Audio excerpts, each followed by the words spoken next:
निशा, उसके भी मैं अभी तक सर्विस नहीं दी। मैं जो एक टेबल पर लेकर जा रही थी, अब कहीं बात सुनकर जल्दी से दूसरी टेबल तक पहुंची तो देखा वहां एक आदमी मास्क लगाए बैठा हुआ है। मैं बोली, जी सर, क्या चाहिए आपको? मैंने उसे पुकारा तो वो मुझे बड़े गौर से देखने लगा। उसने एक शब्द भी नहीं बोला। मैं उलझ गई। मैं दोबारा से कारोबारी मुस्कुराहट सजाकर बोली, शहर, अब क्या करना चाहते हैं? अपना ऑर्डर लिखवा दे। की बार जैसे उसे उस निगाहें हटाने में बड़ी ही मुश्किल हुई थी। उसने सिर्फ एक कॉफी का ऑर्डर दिया। इतनी गर्मी में कॉफी कौन पीता है? बाहर सूरज आग उगल रहा था। मैं मुस्कुरा तो वहां से कॉफी बनाने का वही चली आई। वापस आकर काउंटर पर खरीफ में तो देखा वो आदमी अब भी अपना मोबाइल चलाते हुए बार बार मुझे ही देख रहा था। खैर, ऐसे बहुत से आदमी रोज यहाँ आते थे। मैंने इतना उस पर ध्यान नहीं दिया, मगर अंदर ही अंदर वो मेरे दिमाग में छिपकर रह गया था। कुछ देर बाद ही कॉफी बनी तो मैंने दूसरी वेतन से कहा कि तुम उसको कॉफी दिया। तो वेतन अगले ही पल कॉफी के साथ वापस आई। उसके चेहरे पर अजीब सी हाव भाव थे। उसने कॉफी मेरे सामने लगभग प्रतीक में रखी और कहा, जाकर दो, खुद ही उसे शुद्ध करके रख दिया। मिनट में मैंने हैरानी से पूछा, क्यों उसने कॉफी नहीं आई? वो गुस्से से बोली, उसको यह कॉफी वही वेटर शर्ट करेगी जो उसका ऑर्डर लेकर गई थी। यह हुक्म है साहब का। ये क्या बात हुई? मैंने हैरानी से पूछा। वो कि वे मेरे हाथ में थमाकर बोले, जाओ, अब ले जाओ। होते हैं ऐसे कुछ हिस्से सिर्फ लिए जोसेफ यहाँ लड़की को टालने के लिए ही आते हैं। मैं अपने अंदर गुस्से से उठती है बहाल को दबाकर जाकर कॉफी उसे देने गई। वो धन्यवाद करके कॉफी का कप में हाथ से लेने लगा। कॉफी लेते हुए भी उसकी नजरें मेरे ऊपर ही हुई थी। मैं उसकी नजरों से नर्वस नहीं लगी थी। कॉफी पीने के बाद उसे टेबल पर 5,000 रुपये रखे और चुपचाप चला गया। हमारा होटल छोटा सा था। इधर इस कदर अमीर लोग खाना खाने नहीं आते थे। कॉलेज यूनिवर्सिटी के स्टूडेंट ही अक्सर पाए जाते थे। वो पहला ग्राहक था जो एक कॉफी 5,000 रुपये देकर गया था। उस दिन के बाद मेरी जिंदगी एक अलग ही जगह पर चल पड़ी थी। मैं यह नहीं जानती थी कि जिस आदमी को आज मैंने देखा है वही मेरी जिंदगी को पूरी तौर पर पलटकर रख देगा। मैं होटल शीघ्र वापस आई और थकी हारी लेट कर सो गई। अभी मुझे सोए हुई कुछ ही देर हुई थी कि अचानक से भाभी ने आकर उठा दिया। मैं हड़बड़ा कर उठी और हैरान निगाहों से भाभी को देखा। उन्होंने अपनी हथेली आगे कर दी है और कहने लगी, लाओ सैलरी, 2 महीने की पहली तारीख भूल गई। मैंने ठंडी सांस भरकर पार्टनरशिप तनख्वाह की सारे ऐसे निकाले और भाभी को थमा दिए और वापस से अपनी आंखें बंद करके लेट गई। ये पल मेरी जिंदगी का हमेशा से ही करवा पर था। भाभी वैसे तो मुझे मूविंग लगा दी थी, खाना देना ही उनके लिए मुश्किल होता था, मगर जब महीने की पहली तारीख आती तो वो हथेली मेरे सामने फैला देती और मैं भी तनख्वाह गिरने बगैर सारे पैसे उनको पकड़ा दिया करती थी। मेरी प्रॉब्लम ये थी कि मेरे पास रहने के लिए जगह नहीं थी। मम्मी पापा दोनों ही नहीं थी। भाई के रहमो करम पर पड़ी हुई थी। नौकरी भी शायद न करती, मगर मुझे अपने खर्चों के लिए पैसे भी नहीं मिलते थे।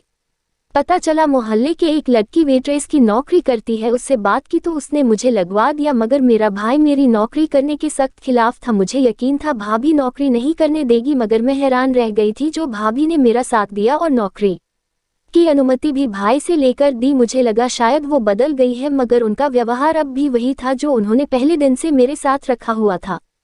खैर, जैसे तैसे अब महीना खत्म हुआ तो मैंने घर आकर भाभी को बताया था कि आज मुझे पहली तनख्वाह ली है। अपनी पहली तनख्वाह को लेकर बहुत एक्साइटेड थी, क्योंकि मेरे पास धन के कपड़े नहीं थे और भी जरूरी सामान था जो लेना चाहती थी, लेकिन भाभी ने मेरी सारी खुशियों पर पानी फेर दिया था। भाभी ने मुस्कुराकर कहा, दिखाओ मुझे भी अपनी तनख्वाह। मैंने पैसे निकालकर उन्हें दिखाए तो बड़ी ही होशियारी से वो सारे पैसे अपने हाथों में ले लिए। कहने लगी, शाबाश, अब हर महीने इसी तरह अपनी मेरी तनख्वाह खुद लाकर मेरी हथेली पर रख दिया करना। मैं हक्का बक्का ही भाभी को देखती रह गई थी और वो पैसों वाली मुट्ठी चूहों से बंद करके वहां से जा चुकी थी। मेरी समझ में आ चुका था कि किस वजह से भाभी ने मुझे नौकरी की अनुमति दिलवाई थी, ताकि मैं पैसे कम और वो मुझसे हथिया कर लेकर जा सके। अब तक यही होता आ रहा था। कभी कभार मेरा दिल चाहता कि नौकरी छोड़ दूं, मगर नौकरी छोड़ देती तो घर में भाभी के साथ रहना मेरे लिए और भी मुश्किल था। अगले दिन होटल गई तो मैं बुझी बुझी सी थी। मेरी सहेली ने पूछा, क्या बात है, लगता है भाभी ने इस बार भी तुम्हारी सारी तनख्वाह ले ली। मैंने उदासी से सर हिला दिया। वो मुझे देखकर बोली, निशा, कब तक बर्दाश्त होगी यह सब कुछ? अब तुम्हें अपने बारे में भी कुछ सोचना चाहिए। मैंने उदासी से कहा, मेरे बस में ही क्या है, मुझे रहने के लिए जगह चाहिए और भाई के घर के अलावा कहाँ रहा हूँ। मेरी दोस्त जिया ने मेरी तरफ देखा और मुस्कुराकर बोली, मेरी जान, हॉस्टल में रहना, अपना कमाओ और खुद पर खर्च करो, जियो अपनी जिंदगी। जब शादी का वक्त आया था तो किसी न किसी से हो ही जाएगा। ने उसका ये आइडिया रद्द कर दिया। मैंने कहा, ऐसी लड़कियों को हमारे समाज में अच्छे शब्दों से नहीं बुलाया जाता और मैं खुद के लिए ये सब सुनना नहीं चाहती। जी ने प्यार से कहा, ज्ञान, कोई तो कदम उठाओ। अच्छा, नौकरी के लिए हॉस्टल में रुकने से प्रॉब्लम है ना? तुम ये तो ऐसा करो, यूनिवर्सिटी में दाखिला ले लो, साथ ही साथ नौकरी करना, हॉस्टल में रुकना, तुम्हारे पास डिग्रियां भी हो जाएंगी और नौकरी भी अच्छी मिल जाएगी। मैं जो जिया को मना करना चाहती थी एकदम रुक गई।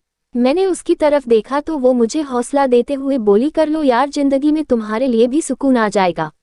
मुझे सुनकर इतना बुरा लगता है, फिर तुम पर तो बीतती है, तुम्हारे ऊपर क्या असर होता होगा मैं समझ सकती हूँ। हर पल उस घर में गुजारना इस नर्क में रहने से कम नहीं है। मैंने कहा, भाभी मुझे आगे पढ़ने नहीं देंगी, वो नहीं चाहेंगी कि मैं अपनी कमाई में से 1 रुपये अभी अपनी पढ़ाई पर खर्च करूं, और पहली बात तो वो मुझे पढ़ने की अनुमति ही नहीं देंगी। जिया मुस्कुराकर बोली, तो वो घर छोड़ दो, वहां रखा ही क्या है, बहुत सी सेल्फ डिपेंड लड़कियां हैं जो समाज में बगैर रिश्ते के भी गुजारा कर रही है, छुप के वह घर छोड़ दो और ना एक खुद का आशियाना बना, वरना कुएं के मेढक की तरह वहीं की वहीं रह जाएगी।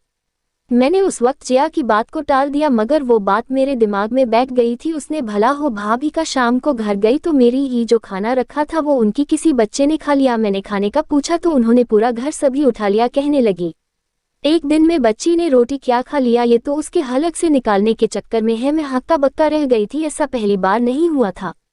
महीने में 1 या 2 दिन तो मैं सिर्फ घर में रोटी खाती थी, वरना मैं अक्सर होटल में ही खा लिया करती थी, क्योंकि अगर मैं होटल से भूखी आ जाती तो घर पर कभी रोटी नहीं होती तो कभी सब्जी नहीं होती। तो जिया की बातें, ऊपर से भाभी का ये दिल जलाने वाला व्यवहार, कुछ समझ नहीं आ रहा था। मगर अगली सुबह मैंने जिया से कहा कि तुम यूनिवर्सिटी में पता करो, अगर मेरा एडमिशन मुमकिन है तो ठीक है, करवा दो। मैं अब अपनी जिंदगी को थोड़ा बदल कर देखना चाहती हूँ, ज्यादा से ज्यादा बुरा ही होगा हो सकता है, और कम से कम कुछ न कुछ तो अच्छा ही होगा, तो क्यों न एक बार आजमाया जाए।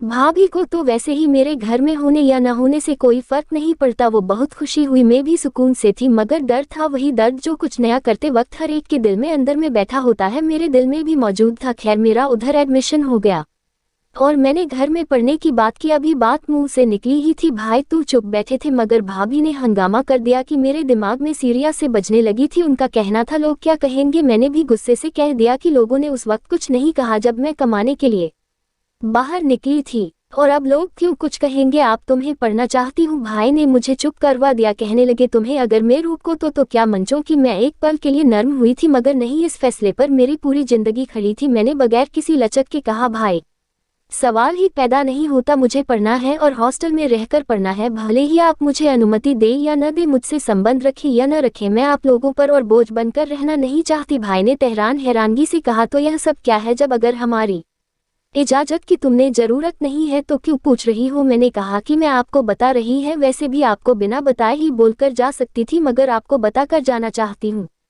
ताकि आपको पता रहे कि मैं कहाँ हूँ और क्या कर रही हूँ। मैं कल यहाँ से जा रही हूँ। खैर, भाभी ने मेरे साथ जो भी किया वह इसी घर में छोड़कर जा रही हूँ। अगर आप मुझसे संबंध रखना चाहे तो मुझे खुशी होगी, वरना मुझे दुख भी नहीं होगा। हालात मेरी बर्दाश्त से बाहर हो गए हैं। यह कहकर मैं कमरे से बाहर निकल आई थी। मैं बाहर आई तो मेरे हाथ पैर बुरी तरह कांप रहे थे, मेरा गला सूख रहा था कि बात किसी ने भी मुझसे बात नहीं की। मैंने इंतजार भी किया। जब मैं अपना सामान बांध कर जाने लगे तो भाई से कहा कि मैं जा रही हूँ, लेकिन वो मुस्लिम मुंह मोड़कर कमरे में चले गए। साथ ही साथ भाभी ने भी आंटीदास शब्दों में कहा था, अब जा रही हो तो वापस मत बोलना, यही समझना तुम्हारा कोई नहीं है। मैं दुखी होकर वहां से चली आई। जी ने ही मुझे पिक किया और यूनिवर्सिटी के हॉस्टल में छोड़ दिया। मैं परेशान भी थी मगर खुशी थी, क्योंकि मुझे उम्मीद थी मेरे अब एक बेहतर और नई जिंदगी शुरू होने वाली की। मैं रूम में जो लड़की थी बहुत अच्छी थी। अगले दिन ये मैं यूनिवर्सिटी चली गई। पढ़ाई शुरू हो चुकी थी, मगर खर्चों का हिसाब लगाया तो नौकरी है अब पहले से भी ज्यादा जरूरी हो चुकी थी। मैंने उस मॉडल के अलावा एक और रेस्टोरेंट में भी 2-3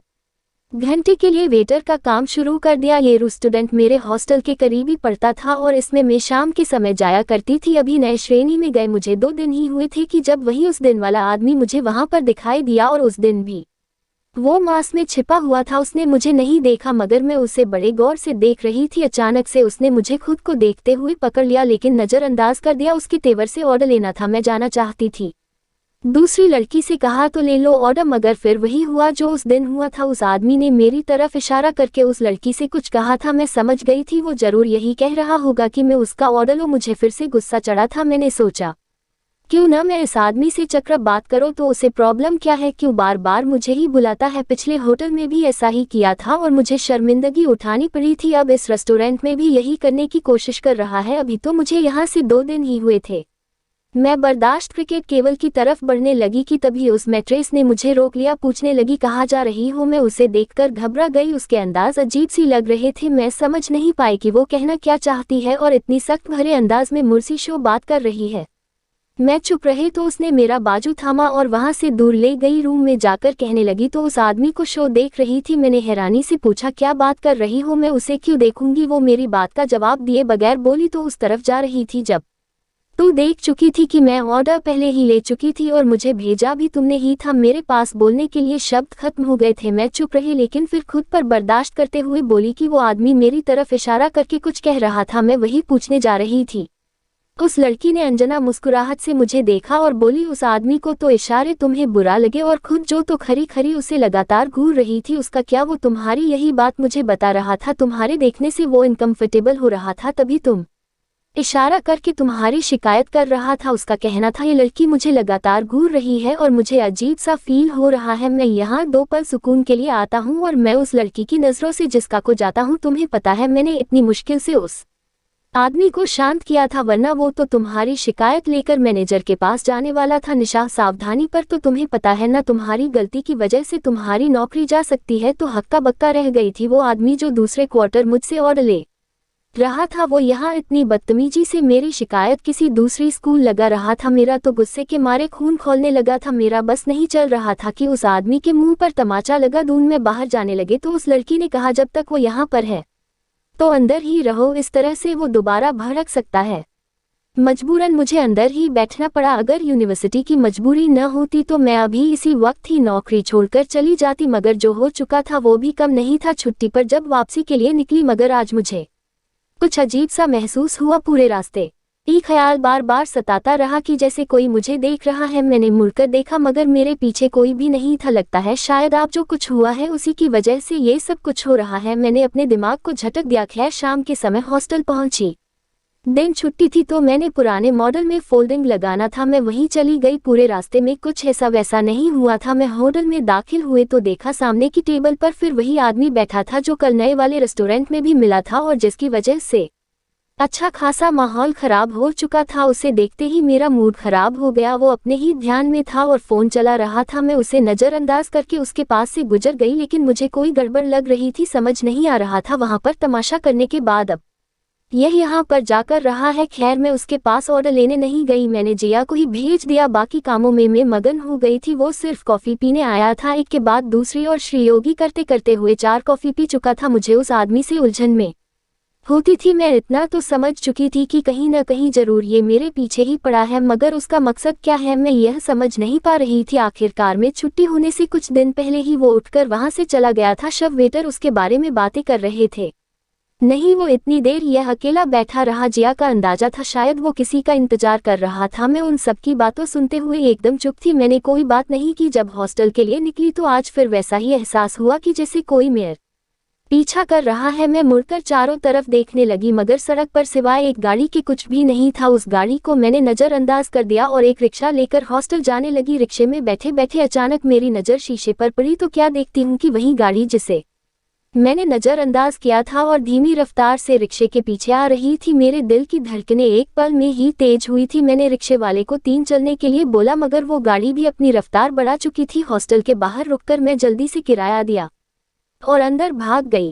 पहला पल था जब मुझे घर छोड़ने के फैसले पर पछतावा होने लगा था। जब तक भाई के घर पे थी कम से कम सुरक्षित तो थे, मैं कोई मेरा पीछा नहीं करता था और यह पता नहीं कौन था, मगर इस सवाल के जवाब में वही आदमी बार बार मेरे दिमाग में घूम रहा था। लेकिन देखा जाता तो कल उसने मुझ पर एक बार भी नजर नहीं आई थी। मैं उलझकर रह गई थी कि आखिर कौन है। मैंने सोचा ऐसे ही आवारा होगा, मुझे इस बात को सर पर सवार नहीं करना चाहिए। मगर अगले दिन फिर वही हुआ। जब होटल के वापस आ रही थी वही गाड़ी मेरा पीछा कर रही थी। अब तो टेंशन वाली बात थी। पहले दिन तो यही सोचा था कि किसी के पास कोई काम तो नहीं होगा तो मेरा पीछा ही कर लिया होगा, मगर दूसरे दिन जब यही हुआ मुझे कुछ गड़बड़ का एहसास हुआ था। तीसरे दिन मैं होटल गई तो एक अजीब ही अच्छा हुआ, मुझे मैनेजर ने अपने कमरे में बुलाया और कहा कि निशा तो यहाँ पर नौकरी नहीं कर सकती है, ऐसे काम पर मत आना। मैं हैरान रह गई कि इतनी अचानक मुझे शो निकाला जा रहा है। कोई गलती भी उसे नहीं हुई थी। मैंने यही बात दोहराई कि सर मुझे तो कोई गलती भी नहीं मैनेजर ने नाम में सिर हिलाया और कहने लगा, आपसे गलती नहीं हुई है, लेकिन आप तरसेम मत आइएगा, हमेशा स्टाफ की जरूरत नहीं है। मैं कुछ और बोलती इससे पहले ही मैनेजर ने मुझे चुप करवा दिया और कहा कि ठीक है, अब तो जा सकती हो ना। लड़खड़ाते कदमों से बाहर निकल आई। उस मॉडल से मैंने 3 साल से काम किया था। महीने के स्वरूप दिन थे, मुझे हॉस्टल का रेंट भी जमा करना था, बाकी खर्च भी मुंह खोले खड़े थे। बचत के नाम पर सिर्फ 2-3 हज़ार 5 में थे। मैं अपना सामान उठाकर बाहर आई तो जियान मुझे दिलासा देने लगी कि निशा परेशान मत हो, मैं कहीं और तुम्हारे लिए जुगाड़ लगाती हूँ, अगर काम मिल जाए तो ठीक है, वरना तुम खुद भी कोशिश करना। मैंने हाँ में सिर हिला दिया, क्योंकि इस वक्त ये बात बर्दाश्त करने के लिए मुझे तन्हाई चाहिए थी। मैं जिस नौ की बुनियाद पर घर छोड़कर आई थी वही मेरे पास नहीं थी। जैसे अब मैं हर मसले को निपटा होंगी। ये भी शुक्र था कि रेस्टोरेंट की नौकरी थी, मगर तनख्वाह कम थी। मैं वही चली आई। मैंने सोचा उस बात करती हूँ कि मेरा ड्यूटी टाइम बढ़ा दे, इस तरह में तरफ भी बढ़ जाती है। मैनेजर के पास ने और जाकर बात की तो उसे माफ़ी मांगते हुए कहा कि मैं तो आपको ही उन्होंने वाला था, क्योंकि मैं आपको बताने वाला था कि अब आप हमारे इस रेस्टोरेंट में और नौकरी नहीं कर सकती, हमारे पास पहले से ही काफ़ी बेहतर है। मैं एक पल के लिए लड़ गई थी। मेरे साथ क्या हो रहा था, एक ही दिन में दोनों नौकरियां चली गई थी। अगले ही पल मैनेजर ने मेरी तनख्वाह मेरे हाथ पर रख दिए, जिसका साफ मतलब यही था कि वो मुझे नौकरी से निकाल चुके हैं। मैंने आखिरी कोशिश के तौर पर पूछा कि सर एक हेतु यहाँ पर है। इससे पहले मैं कोई और बात बोलते ही वो थोड़ा सख्त शब्दों में बोले, मिस मिसा, आपकी तरफ से हमें शिकायत मिली है कि जब कस्टमर यहाँ बैठे होते हैं तो आपको ही लगातार घूरती रहती है, जो उन्हें अनकंफर्टेबल करता है। तो असल वजह भी आपकी नौकरी से निकालने का यही है, बस अब कुछ और जानना चाहती है। मैं चुपचाप वहाँ से बाहर निकल आई। अचानक से ऐसा लगा था कि किसी ने से आसमान और कदमों से नीचे जमीन खींच ली हो। मैं धीरे से कदम उठाती करीबी पार्क में जाकर बैठ गई। वहां बैठी है तो फिर वही एहसास हुआ कि कोई तो है जो मुझ पर नजरें जमाए हुए है। गर्दन घुमाकर आसपास देखा, दूर दूर तक कोई नजर नहीं आया। अचानक एक पेड़ की ओट में वही गाड़ी खड़ी नजर आई। मुझे ठंडे पसीने आने लगे। मैं अपनी जगह से उठी और 30-30 कदम उठाती उस पार्क से बाहर निकल आई। दोपहर का समय था, तेज गर्मी थी, ऊपर से रास्ते में लोग भी कम थे। मैं चलती जा रही थी कि तभी मेरे पीछे आने वाली गाड़ी की स्पीड तेज हुई थी और वो मेरे सामने आ गया। उसी वक्त गाड़ी का दरवाजा खुला ही खान ने जोर से खींचकर मुझे गाड़ी के अंदर डाला। मैं संभल भी नहीं पाई थी कि उसी वक्त किसी ने जोर से मेरे मुंह पर हाथ रखकर मुझे चीखने से रोक लिया। मैं हाथ पैर मारकर खुद को बचाने की कोशिश कर रही थी, मगर गाड़ी तेजी से चलती जा रही थी। थोड़ी दूर सुनसान सड़क पर जाकर गाड़ी रुक गई थी। गाड़ी की ड्राइविंग सीट पर बैठा हुआ आदमी गाड़ी से नीचे उतरा और पीछे बैठा हुआ आदमी वो ड्राइविंग सीट पर चला गया। मैं गाड़ी का दरवाजा खोलने की कोशिश करने लगी, मगर उन लॉक था। मैं चाहने के बावजूद कुछ न कर सकी और वो ड्राइविंग सीट पर बैठकर बोला, मिस निशा, कुछ आपसे कुछ जरूरी बात करनी है। उम्मीद है आप मुझे तंग नहीं करेगी और चुपचाप मेरी बात सुनेगी। मुझे सिर्फ आपसे 5 मिनट चाहिए। इतनी देर से भागने का प्लान बना रही थी तर उस आदमी की तरफ देखा था। मैंने इतना शोर मचा रखा था कि उस आदमी को पहले ही नहीं सकी थी। जब देखा तो ये वही पोर्टल में आने वाला आदमी था जो हर वक्त खुद को मास्क में छुपाए रखता था। उस वक्त भी उसने अपने चेहरे पर मास्क लगाया हुआ था। मैंने चीख कर कहा, कौन हो तुम और क्यों मेरा पीछा कर रहे हो? मैं काफी दिनों से तुम्हें देख रही थी, क्या बिगाड़ा है मैंने तुम्हारा? उसने मेरी तरफ गहरी नजरों से देखा, फिर बड़े ही आराम से बोला, मिस निशा, आप बात नॉर्मल शब्दों में भी कर सकती है, जिसने की जरूरत नहीं है। आगे से आपके बोलने का अंदाज मेरे सामने तेज न हो। मुझे तो आग सी लग गई थी। मैंने कहा, अगर आपको मैं बोलने का अंदाज बुरा लगा है तो मुझे भी इसी वक्त गाड़ी से उतार दे। मुझे भी यह बात बुरी लगी है कि आपने मुझे जबरदस्ती अपनी गाड़ी में बिठाया है। लेकिन उसने मेरी बात का जवाब देने की बजाय एक नई बात करने लगा। कहने लगा, आप मुझसे कॉन्ट्रैक्ट मैरिज फ्रेंड मिला तो खून खोल के रह गया था। मैंने गुस्से से कहा, आप है कौन? मैं आपको जानती हूँ नहीं कि बात हुई है हमारी ऐसी ही। उठाकर